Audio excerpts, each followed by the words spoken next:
Join me for the call to worship. Listening to parables and dark sayings of old, ponder stories of Jesus and God's mighty deeds of power. Give ear to God's teaching. We gather to hear the stories of our ancestors. Incline your ears to parables and dark sayings of old. We come seeking stories of God's wondrous power. Tell the coming generations of God's glorious deeds. We will not hide them from our children. Come to the fount of living water. We will drink deeply from the waters of life, taste the wellspring of our salvation. We gather to worship as people reborn. Please pray with me. Holy mystery, the stories of our ancestors touch us as dark sayings of old. Help us behold truths in their stories we are frightened to see in our own.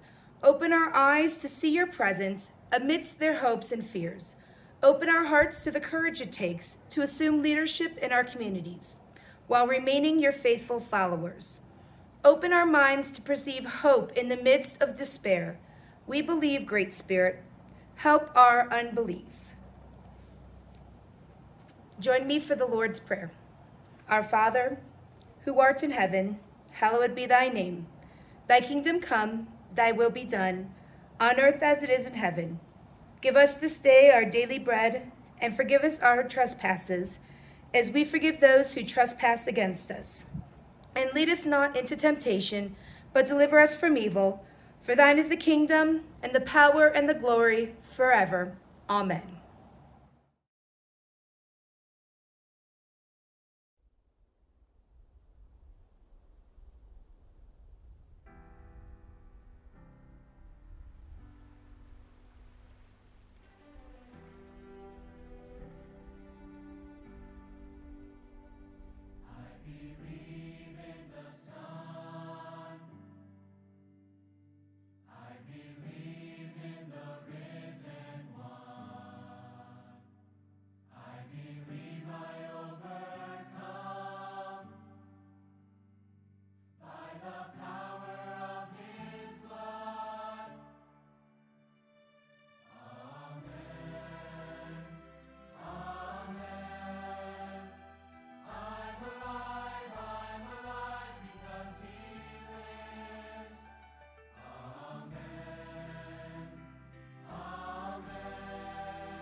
Today's scripture reading comes from John chapter 2, verses 1 through 12.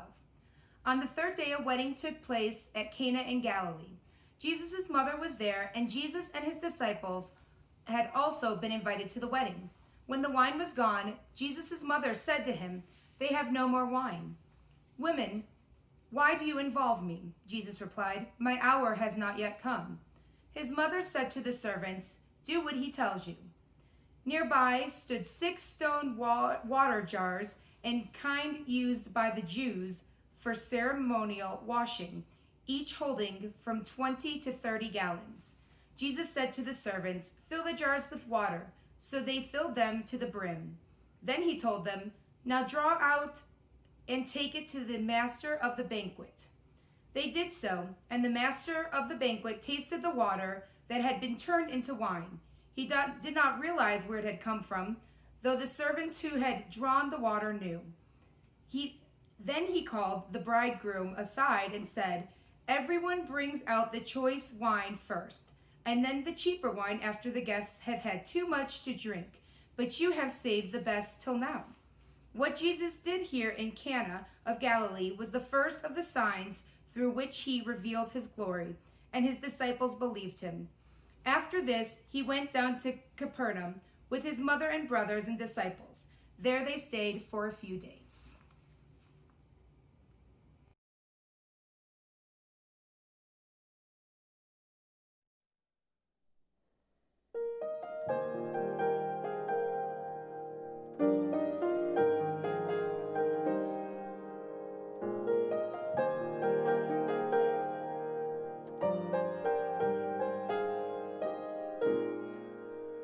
When others see with earthly eyes just what they want to see, you will see the things that never die. You will know and recognize by simple childlike faith the priceless truth that others will deny. When others say I'm just a man who liked to dream his dreams, when others call a miracle a myth,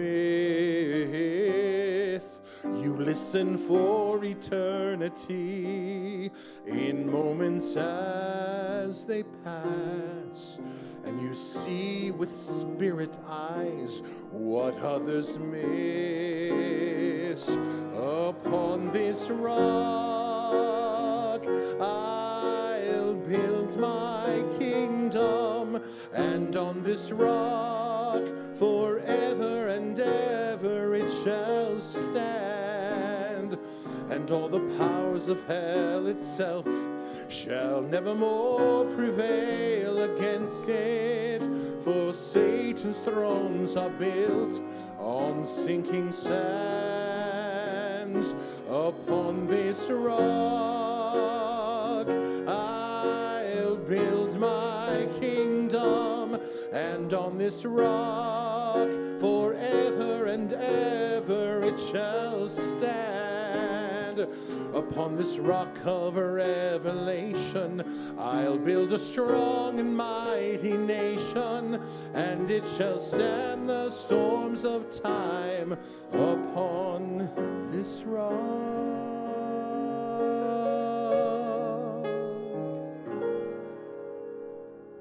If in a simple carpenter you see the Son of God, if you would choose to lose when you could win, if you would give your life away for nothing in return, then you are where my kingdom will begin. Upon this rock I'll build my kingdom, and on this rock forever and ever it shall stand, and all the power powers of hell itself shall nevermore prevail against it. For Satan's thrones are built on sinking sand. Upon this rock I'll build my kingdom, and on this rock forever and ever it shall stand. Upon this rock of revelation I'll build a strong and mighty nation, and it shall stand the storms of time. Upon this rock I'll build my kingdom, and on this rock forever it shall stand. Upon this rock of revelation I'll build a strong and mighty nation, and it shall stand the storms of time. Upon this rock I'll build my church. Upon this rock,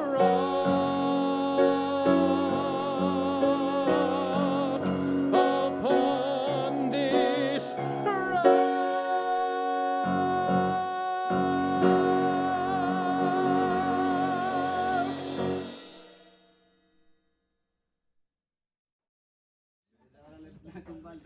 Hi, when I was growing up, my parents would sit me and my brothers down and they would tell us, we do not want you to get involved in other people's problems. And they would also say, never co-sign a loan with a relative, a best friend, or any neighbors. And they would always say, don't ever get involved in people's problems, because you can get yourself in trouble for getting involved in people's problems. And how many times have we seen it?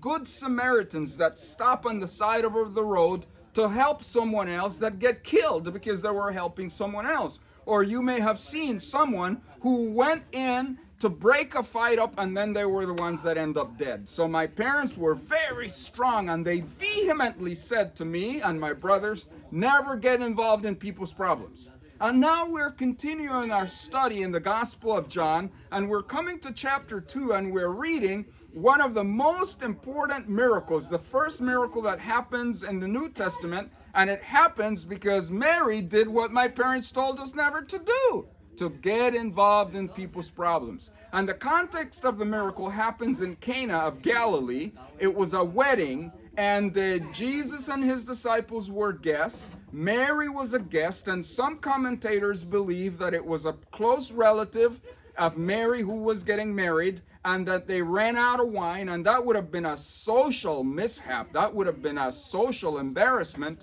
for someone to have a wedding, and in the middle of the wedding for them to run out of wine. So Mary gets involved, and she makes that her problem, and she comes to Jesus and she says to him, Jesus, we have no wine. And Jesus looks at her and says, are you kidding me?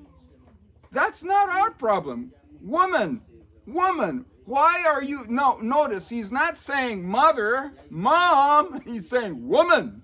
Why are you trying to get me involved? It's not my time. My time has not come. And Mary, being such a Jewish mother, looks at the servants and says, whatever he says, you just do. And she walks away, and then Jesus is left shaking his hand, feeling that maternal kind of little guilt, trying to incentivize him to do a miracle. And he says to the servants, go get 6 jars. And they go and they get 6 of those huge jars that can fit 20 to 30 gallons of water. And Jesus orders the servants to fill the 6 jars. So we're talking about 150 gallons of water. And then he says, take the scoop, take the water, and go give it to the master of the ceremony to taste. And once he got to the master of the ceremony and he tastes the water, it was the most beautiful, aromatic, flavorful wine.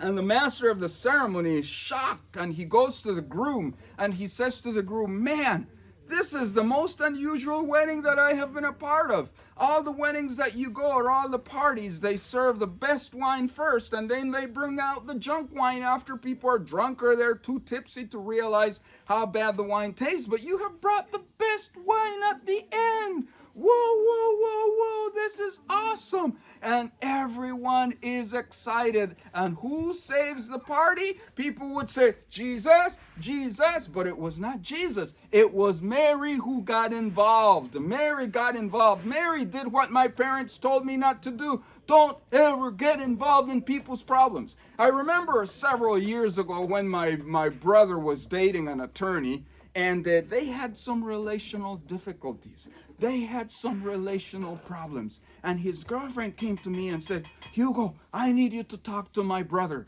I need you to talk to my brother. And I said, woman, I am not getting involved. You have a mouth. You have a degree. You can talk to him. You're a smart woman. He's a smart man. You talk to him. I am his brother. I am not his keeper. And man, was she upset. She was absolutely mad because I refused to get involved. And that's what my parents taught me. But now we're reading in the Bible that Mary gets involved in someone's problem. What is the spiritual lesson here for us? The spiritual lesson for us is sometimes miracles will not happen until someone gets involved in someone else's problems. Do you realize that? That some people have problems. Some cultures have problems. Some races have problems. Some institutions have problems. And those problems will continue to grow, will continue to snowball until someone on the outside gets involved and says, I am going to get involved right here. And that's what Mary says. I want you to see that we are right now in the Your King kitchen. We're right now in the village of Your King. We're in the middle of a jungle. And 30 years ago,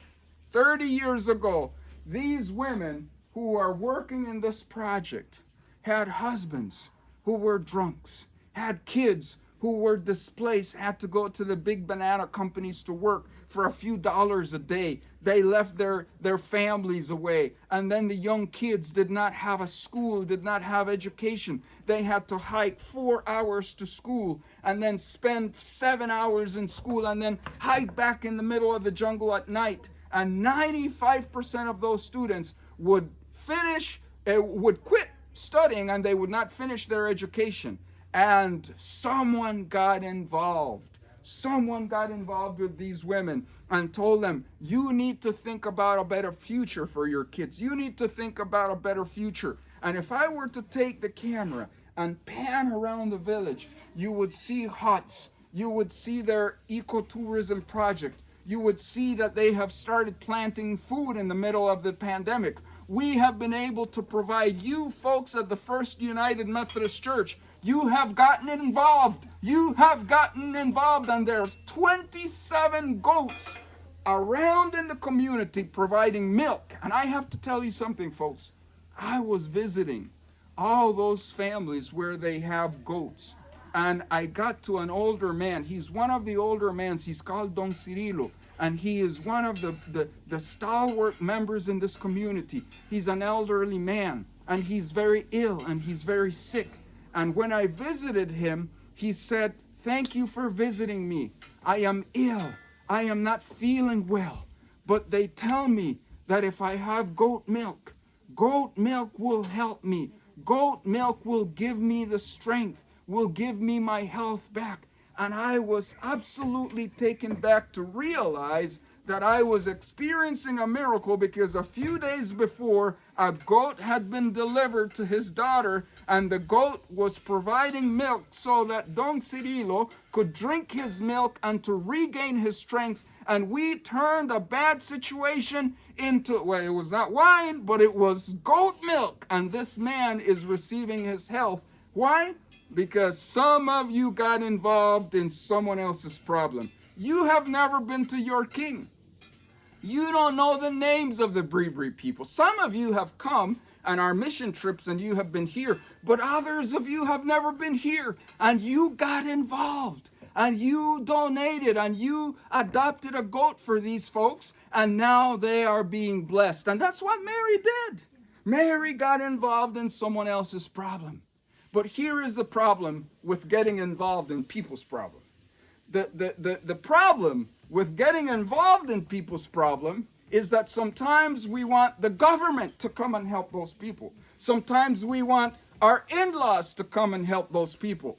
But notice that who Mary got involved is the reason why the miracle happened, because she got Jesus involved. And that is the genius of getting involved in people's problems, because when we get involved in people's problems, we have to make sure that we are connecting them to the source of problem solving, which is God himself. We get God involved. And I have to confess to you that in my own personal life, I have had problems that never get solved. I have had quandaries. I have had challenges. I have had obstacles, and they never get solved. And what is the problem with getting involved with people's problems? That we don't get God involved. God is the solution. God is the source of what needs to happen. And notice what Mary does. And Mary is a very smart woman, because she knew who Jesus was. It was not just her son. It was not just the carpenter apprentice of her husband Joseph. Jesus was the Messiah. Jesus was what John began to tell us about in chapter 1, that he was the Word, and the Word was with God, and the Word was God. He is the light of the world. He is the Savior of the world, and she understood that about her son. So when she said, do whatever he says, she knows that we can solve our problems if we get God involved, and then if we do exactly what God says. And that is the beauty of experiencing a miracle. That God, once we invite him in our lives, when we invite him into the problems of others, you will see that God will begin to operate. God will begin to do amazing things, but we have to overcome the problem with problems. And that's when we problem solve without inviting the divine presence into our situations, or inviting the divine presence into people's lives. Now, I want to say something to you. A few days ago, I had a problem. I had some challenges while I was here in Costa Rica. And I stood up late one night thinking about my problem. And thinking about my problem. And brainstorming. And meditating. And praying. And it finally hit me that one of the challenges about my problem is that I had not asked God to get involved in my problem. And when that realization hit me, I remember just sitting there where I was staying, and I said, God, I want to invite you into this problem. I want you to come in to this bad situation, and I need your help. And it was a simple prayer. God, get involved in my problem. I was shocked when on a rainy night, as I was coming from a beach resort and I was headed towards where we were staying, a phone rang in the middle of a rainstorm. And it was a phone call from a friend that I had not heard from in years. And that person was the angel that God had sent into my life with the practical solution with what I needed.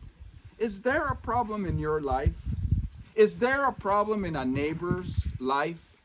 Is there a situation in one of your kids' lives that you need to get involved? But when I say get involved, I don't say be nosy. When I say get involved, I don't say manipulate your kids. When I say get involved, I am not saying you be the solution. All I'm saying is that we get involved because we can bring God in. And when we bring Jesus in, he is the miracle maker.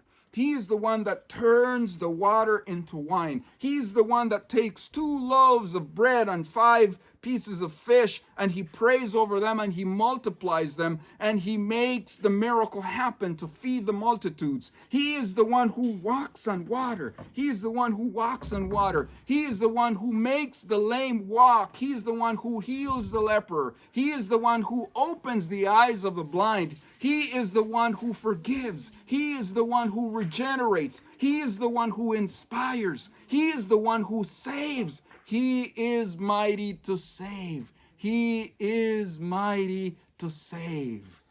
Do we invite him into our problems? Do we invite Jesus into the problems of others? I know what my mother told me. Don't ever get involved in people's problems. You will get into trouble. And Mary says, don't listen to your mama. Listen to the mother of Jesus. And she says, when you get involved in people's problems and you bring God into their problems, that's how miracles happen. Don't be nosy, but get involved and bring God in, and you will see that we will experience miracles. And when this miracle happened, I want you to see how the story ends, because it says that the disciples saw the miracles and they believed. They believed and knew that this Jesus was the Messiah, the miracle maker, the Son of God. And that's why John wrote, I write these things, I write these stories so that you may believe that Jesus is the Christ, the Son of God. And I want you to understand, this is the last thing that I'm going to say before I go drink some lemonade, because it is hot in the jungle. Here is the last thing that I'm going to say to you beautiful folks at the First United Methodist Church in Pueblo, and all those who are listening to us around the United States and in other parts of the world. Here's what I want you to say, want you to understand. Jesus came to earth with a bag of tricks. Those were the miracles that God intended for Jesus to create so that people would believe in him.